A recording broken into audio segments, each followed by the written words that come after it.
After taking a break from renovations, we are back to continue transforming our century-old cottage home one room at a time. And we are starting in the primary bathroom, a space that needs a lot of work, tons of DIYs, and creativity to give it that cozy cottage charm.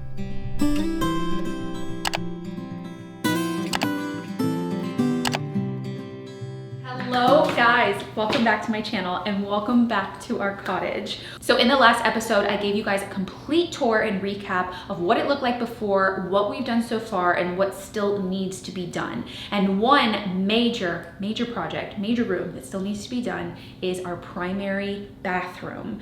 I've done one thing or maybe 1.5 things in this space, and there is a ton that still needs to be done. So to give you a little bit of a tour and the floor plan of the bathroom, right now you're at the entry. And when you walk in, right in front of you is going to be a linen closet.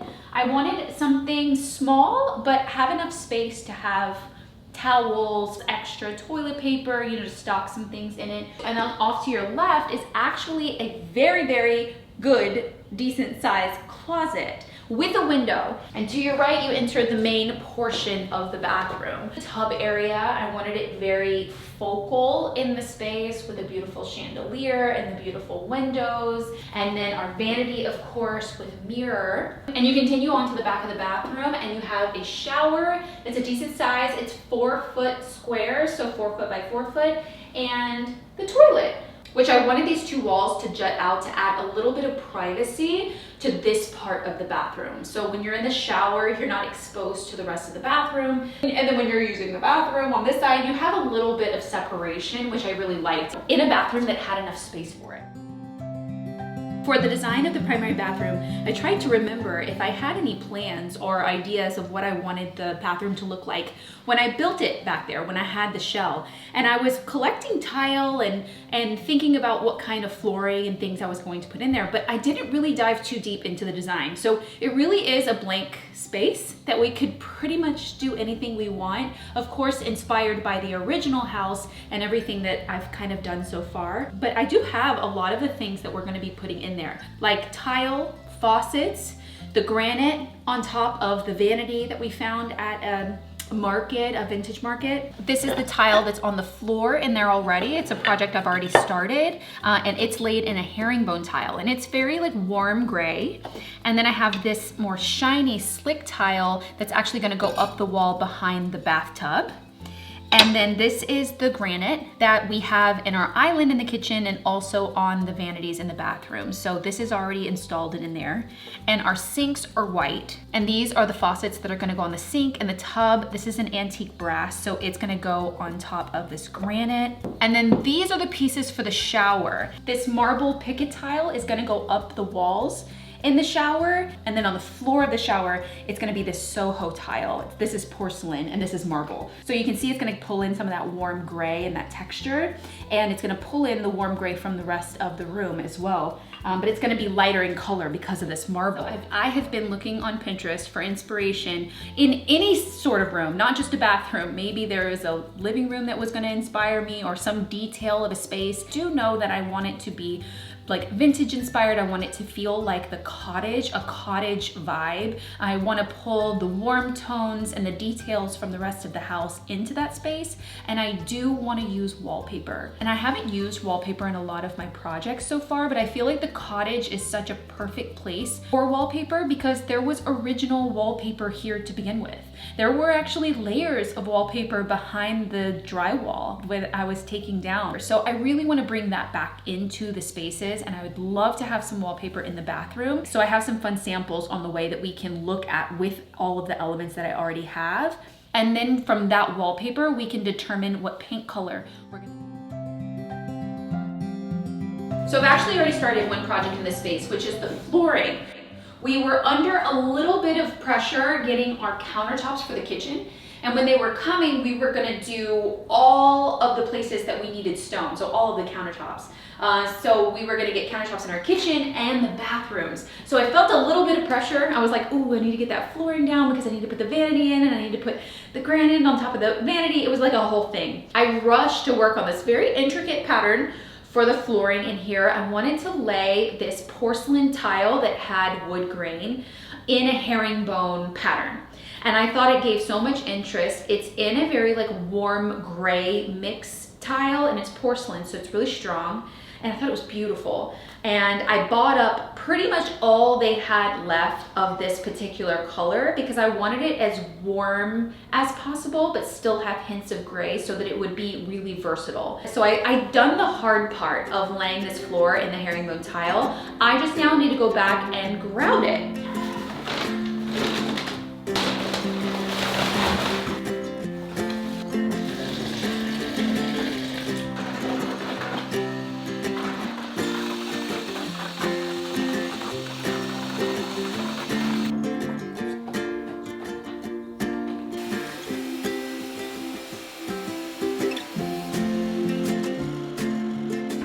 So I got all the tile repaired and we let it dry overnight. So today is grout day on the floor and we can let that dry. So this tile has a very like warm gray look to it, but when you're picking grout, you can really go any direction that you really want, any color. And I want this tile to feel more warm and less gray, less cool. I want more warm. Like I did in the guest bath, I actually did a contrasting chocolate grout, which completely changed the look of a neutral beige penny tile. It gave it a lot more contrast and a lot more visual texture. So in here, I wanted to pick a color that was existing in the tile, but was more on the warm color. The grout color that we're gonna be using is called Hot Cocoa. It really is in the name. It's warmer, but it has like that ashy look to the color. So I think it's going to bring out those warm tones and be the finished kind of tile look that I really wanted in here, and less gray and less cool.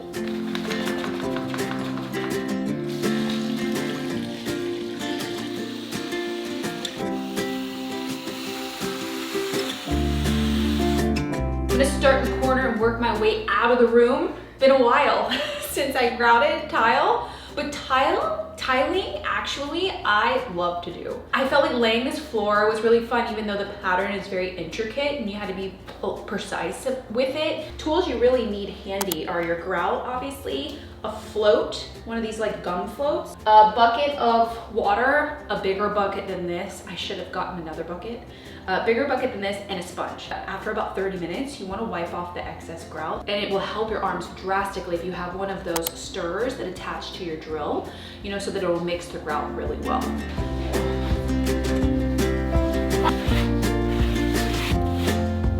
Yeah.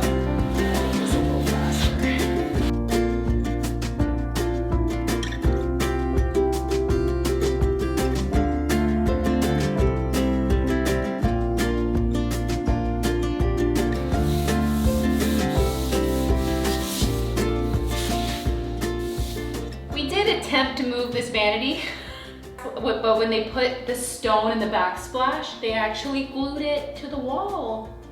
So we were unsuccessful at moving it. So I'm like, okay, we're just gonna tape it off and I'm gonna have to work around it. So I'm gonna have to spend a little more time underneath, but ideally I would have grouted this before we put this vanity in here. I know, but I didn't. So here we are.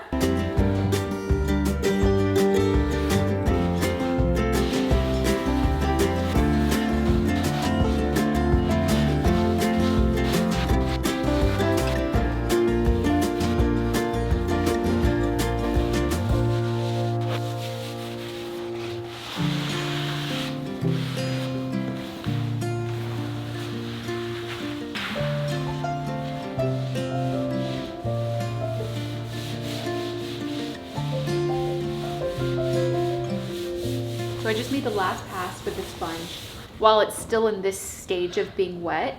When it dries for next maybe hour or two, I'm gonna go over the whole thing again, like really well.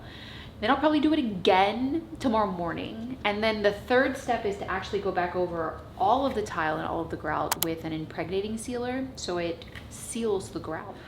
Okay, the floors look so good, you guys. I've gone over them a couple of times with a clean sponge just to get off all of the grout residue on top of each of the tiles and make sure everything's, you know, super clean. So we need 3 doors for this space. The main entry door that's here from the bedroom, the little linen closet door that's gonna go here, and the closet door that's gonna go here. And after I did the tour, I saw you guys' comments, and one idea that I did have when I was contemplating turning that closet into a nursery was to close this opening up from the bathroom and actually open that space up to the hallway. Romeo and I talked about it a lot last night, and I'm like, should I close it up? Should I make that its own room? It's not big enough for a bedroom. It can't become the third bedroom of this house. What it could become is like a closet or storage area on its own outside of the primary suite if I move the door. But honestly, I think the way that I planned this house and having a nice walk-in closet like that in the primary suite, like a his and hers, I think is still the move. I think if we build it out as a nursery, and even when the nursery is not necessarily needed when our kids get older, I think it would still be more useful as a closet after. So the nursery is a temporary thing. I wouldn't turn that into Cade's bedroom. I think that it's so much more valuable having that opening in the primary suite. So in order to do that, it has to stay in the bathroom. It can't move out into the hallway. So I've scoured the property for the doors that I had planned for this area. So 2 of the doors that we're using for this space are original to the house. I'm just repurposing them into this space. One door I actually found at the Fredericksburg flea market, and it was this little sweet door that had little glass panes, like I think like 8 lights or something in it. It's in a little rough shape, so Romeo has actually been working on sanding all of the doors outside while I've been working on the floors so that we can get them ready to be painted and moved in. So if you follow me over on my vlog channel, you know that I scoured this house for this plan that I made in 2021 when we bought the property. I took a picture of all of the doors and planned them all out where they would go into the new floor plan. I couldn't find it at first, but I have held on to these pieces of paper for 4 years. So I've even gone as far as like sourcing hardware. Some of the doors oddly did not have hardware. They didn't have doorknobs. I'm like, did they just never close these doors? They were just like nothing. I'm like, what? It's so very strange. So over the years of like our flea markets and estate sale trips and stuff, I've been kind of collecting hardware to go onto these doors. So the door that's going here as the main entrance door was actually the door to the craft room, and we actually demoed it off. So I salvaged the door, and that door actually has glass in it. It had these little curtains and stuff on it. So I want to do something fun for the glass portion. So I have a few ideas on what we can do to add some privacy to the bathroom, because you don't want to be able to see right inside the bathroom. Even though it's in the suite, you don't want to be able to see inside. And I have like pretty brass handles that are gonna go on that door. The door that's gonna go here to the closet was actually the door that was in the living room, the old living room, kind of as the door going from the living room to the sleeping porch that was falling down. And then this opening is much smaller and more petite, because this is the linen closet door that I found at the flea market, and it's really, really cute. It's gonna need a little bit more work. We are gonna paint it since it's not in great shape. So I've got my measurements for the doors. We need to build door frames, transom windows, paint the doors, install the hardware. We have a lot of work to do on the doors themselves. So these doors aren't perfect, and they've got some blemishes, or like kind of like where the joints in the door meet up. They're not perfect anymore. So I'm gonna be filling all of those holes so that it creates like a really nice door when it's painted. We've been using like wood filler, but I did pick up some Bondo because that's what they use in our kitchen. It's a stronger product for sure. You have to mix the actual Bondo with a cream hardener in order for it to activate. And then you have about 5 minutes of working time with it. Then you have to let it dry before you sand it smooth. Since it's cooler, we're gonna let it dry about 30 minutes.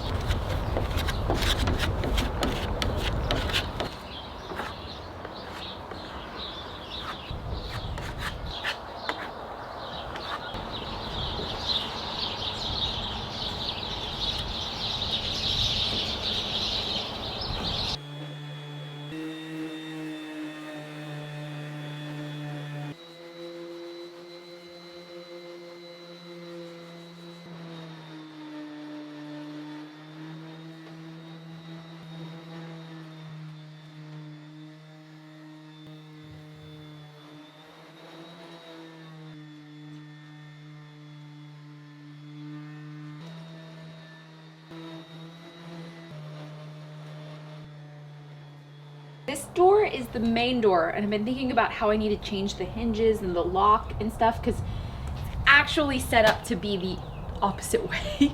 So I have to make some modifications. So I'm gonna take the hinges off and patch underneath because this is gonna be the bedroom side. So you're gonna enter this way. So you need to open the door that way. So the hinges actually need to be on this side of the door, how these hinges work. And I wanna use the original hinges because we already have them. And I like that this one's kind of like on the surface of the door. I think that's cool. If you ever can't unscrew a screw of any kind, and you've tried everything just like I did on this doorknob, you can drill into the center of it with a metal drill bit. And that's how I got this off. Well, I'm working on it.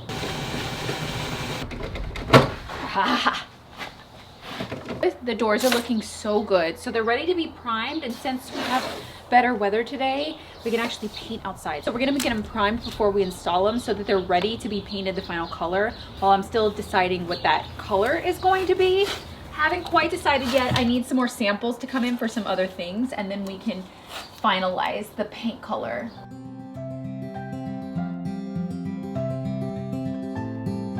Ooh, it is very cold to be doing this. Okay, well, we've got 3 door frames to make. So very minimal cuts, but I have to cut them to size first to my measurements and then slim these boards down. The boards that I have are actually 5.5 inches wide, and I need them to be 4.5 inches wide. I'm gonna have to modify it, but I want to go ahead and use the wood that I've already got, and then if I need more I can buy more. I'm just gonna kind of use up what's on the property first. First up is the main door. I need 2 pieces at 85 inches and 1 piece at 37 3/4.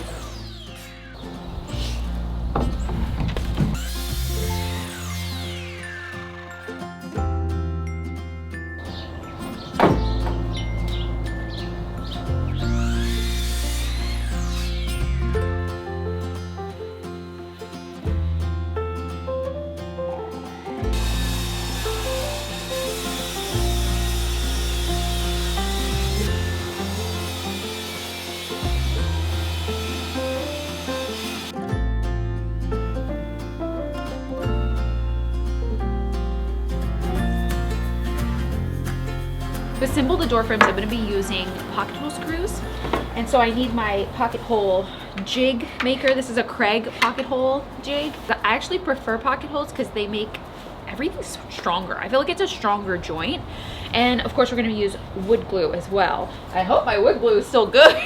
I don't know. That one was just a dud. And pocket hole screws that fit my depth of board, so 3/4 of an inch. So I'm going to need 1.25 inches.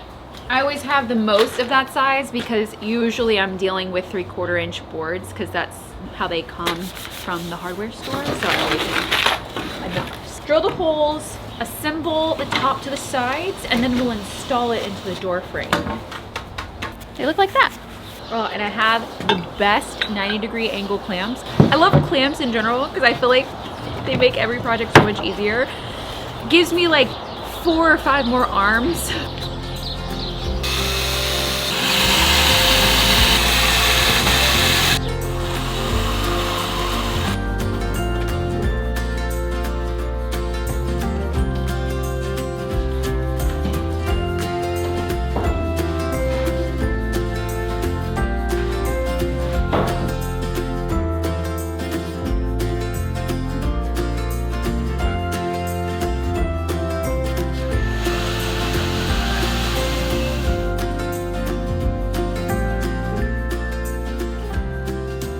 This is why I always save scrap wood from projects, because I use it for something. This project in particular. Sometimes you just need extra shims and extra pieces. You'll need ones that kind of look like this, that are larger on top and skinnier on the bottom, because those are able to wedge in and get that perfect snug fit. But when you need to fill out more space, you don't want to use a whole bunch of wedges. You can just use some like scrap woods. So I'm making sure that all of the door frames are plumb to the wall, and also I'm periodically measuring, you know, like the measuring here, in the middle, and at the bottom, so that it's the same measurement all the way down. Something I learned the last time I was doing door frames with trim and transom windows and installing the door is that the door goes in last.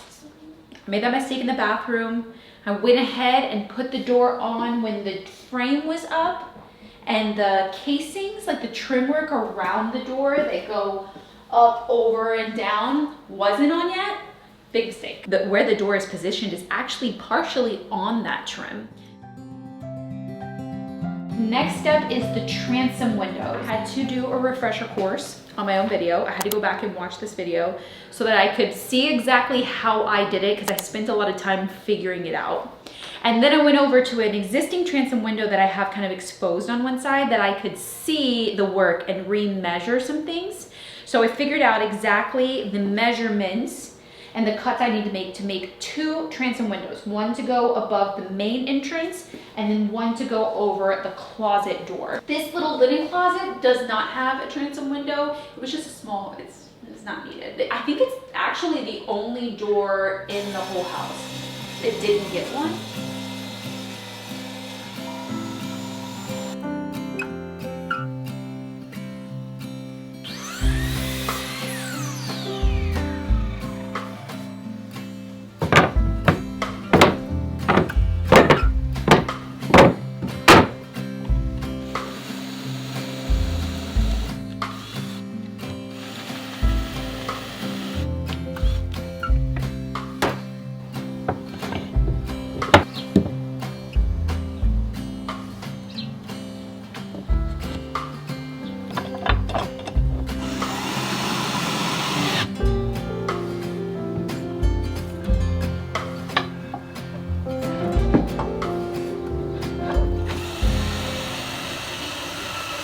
Okay, the frames are done. You can see now how different those 2 doors were in height and width, because they're the same openings, but the transom windows fill out that space. And so one was a lot taller and wider, and one was skinnier and shorter.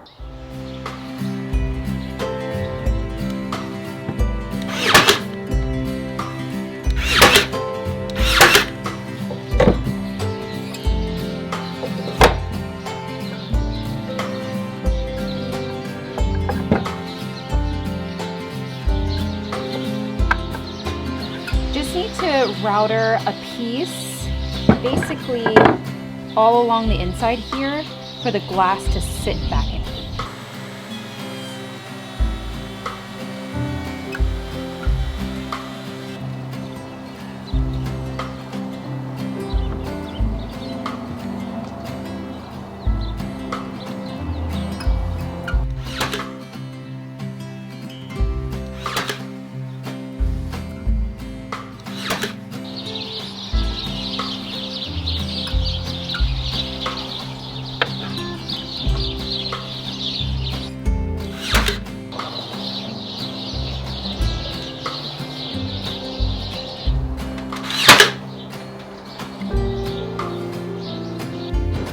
We need about 2.5 inches of space between the door and the transom, so I'm kind of building some spacers, really.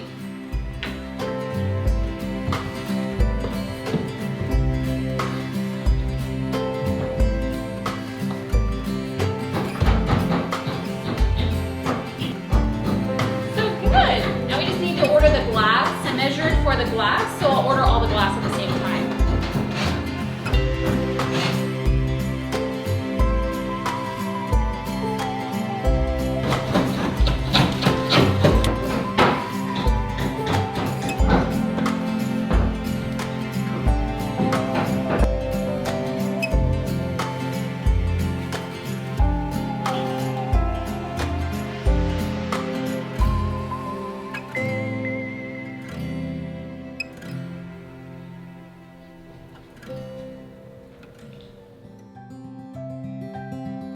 On to the next step, which is trim. So we need plinths, casings, and rosettes.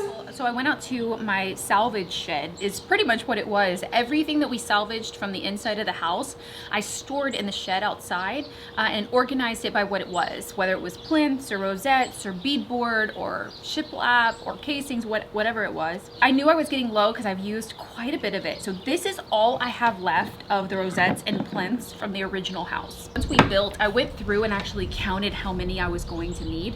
So I knew I was gonna get to a point where I needed some more of both. The plinth is what goes down at the bottom of the doors and the windows. So I'll need 12. The rosettes are what goes up in the corner on top of the doors and the windows on each side. I'll put the plinths in and then I'll measure for the casing and I'll keep going so that everything is perfect, because if I plan too many measurements up front, I'm gonna have an error somewhere. I also tested the door fits before I'm doing this, just in case I needed to make any modifications too. I'm gonna use wood glue as well.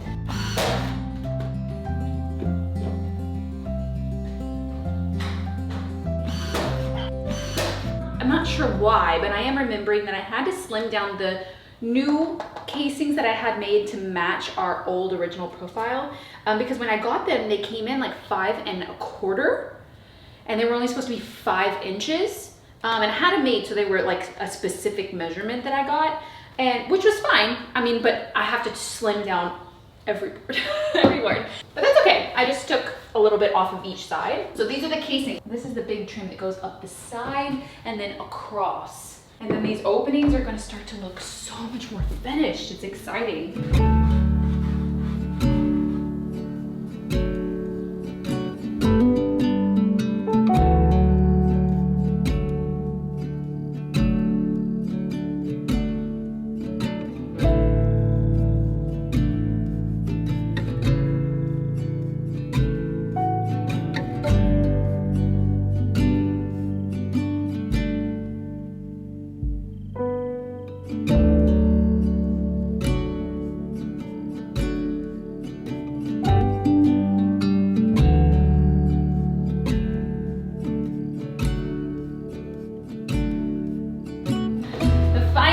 Touch is the rosettes. They go up here in the corner, like that. It looks so good.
Now I need to build a transition down here. In more modern homes, they just use like a transition piece, like a small thing, and the floors match up perfectly in terms of level, and there's no actual like kind of threshold going from one to another. But we actually have thresholds in the rest of the house, in the main house. So I wanted to do it the same. So we're going from a pine wood that's going to be like natural in color to match the rest of the original house to the tile. I have to decide what kind of finish it's going to be so that I know what material to use. And I'm thinking it has to be one of the two floorings. I think it's best as the wood floor coming from the bedroom. So I have this pine wood that I can make it out of. So this is a 7-inch board, which is perfect. That's exactly the measurement I need. So I just need to cut it 36 inches wide. I feel like the other ones in the house might just be squared off and like kind of sanded just a little bit. So I want to create the same look that's in the rest of the house. So I'm going to cut this 36 inches.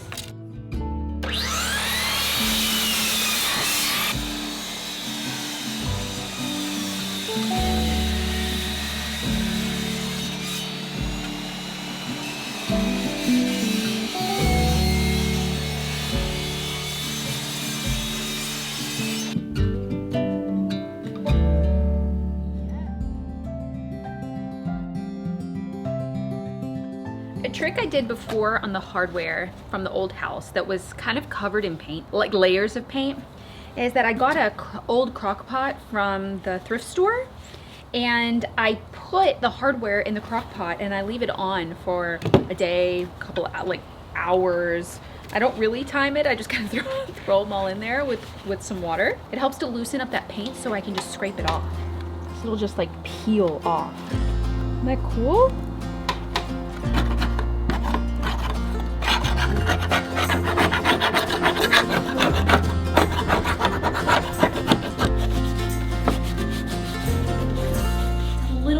To put up the doors, honestly, but I want to see, I'm impatient. I want to see the doors up and get them into place where the hinges are supposed to go, router out the hinge plates where they go.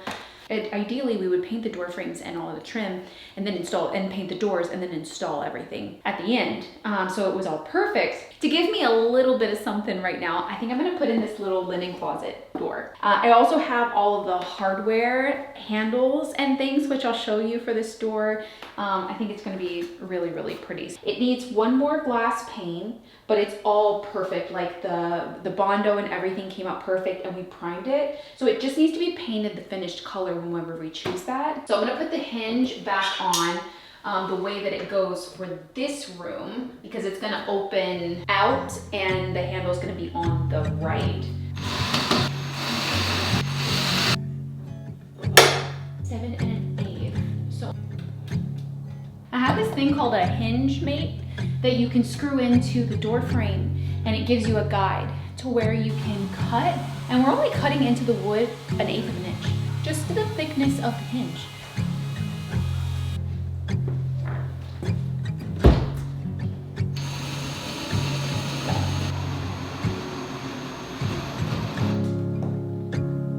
The door hits at the top and the bottom. So like the side of the door isn't perfectly straight. I knew I should have sent it through the cutter. Work in progress though. That looks so good. It's just like those like finishing touches. It's like I'm gonna have to sand the top smooth because it's fine. It has perfect spacing except for the very bottom and the very top. The door is so cute. It's relatively tall. I mean, this door is actually taller than the closet door, but it's so petite. And the doorknob hole is way down here below all of the lights, below all of the glass.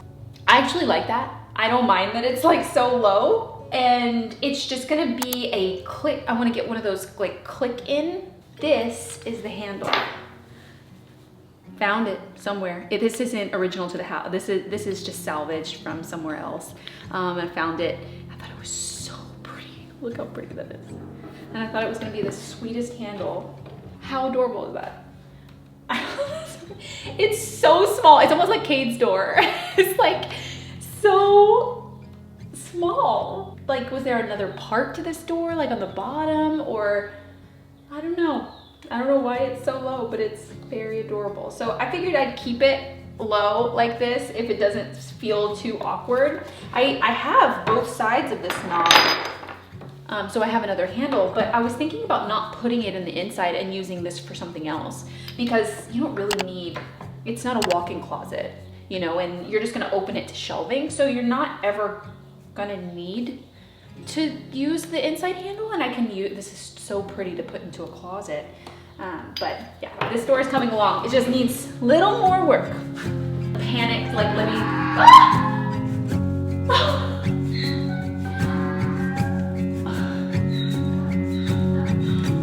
gonna get them all primed while